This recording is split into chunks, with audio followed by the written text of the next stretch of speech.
Satish electronics and electricals Kanchipuram. கஸ்டமருக்கு ஒரு induction stove எடுத்துகிட்டு வந்து, தம்பி என் இண்டக்ஷன் ஸ்டவ்வில் ஏதோ சென்சார் கம்ப்ளைண்ட் போல் கொஞ்ச நேரம் தான் ஹீட் ஆகுது, உடனே ஏதோ எரர் காமிக்குது அப்படின்னு சொன்னாங்க.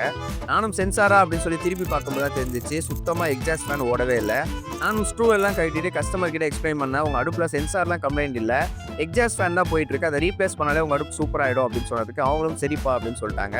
நானும் எக்ஸாஸ்ட் ஃபேனை கழட்டி போட்டுட்டு அந்த எக்ஸாஸ்ட்டை ஃபுல்லாக க்ளீன் பண்ணிவிட்டு வேற ஒரு எக்ஸாஸ்ட்டை வாங்கி ஃபிக்ஸ் பண்ணிட்டேன். இந்த வாட்டி வந்து அடுப்பை செக் பண்ணி பார்ப்போம் அப்படின்னு செக் பண்ணால் எந்த ஒரு எரருமே இல்லாமல் சூப்பராக வந்து ஒர்க் ஆச்சு. அவங்களும் வந்து ஹாப்பி ஆகிட்டாங்க. சரி ஓகேப்பா, நானும் யூடியூப்பில் பார்த்தா சென்சார் கம்ப்ளைண்ட் சொன்னாங்க, எக்ஸாஸ்ட் மாத்திரமே சரியாயிடுச்சு, ரொம்ப நன்றி அப்படின்னு சொல்லி அவங்களும் ஹாப்பியாக சாட்டிஸ்ஃபைடாக வந்து அவங்க இண்டக்ஷன் ஸ்டவ்வை எடுத்துகிட்டு போயிட்டாங்க.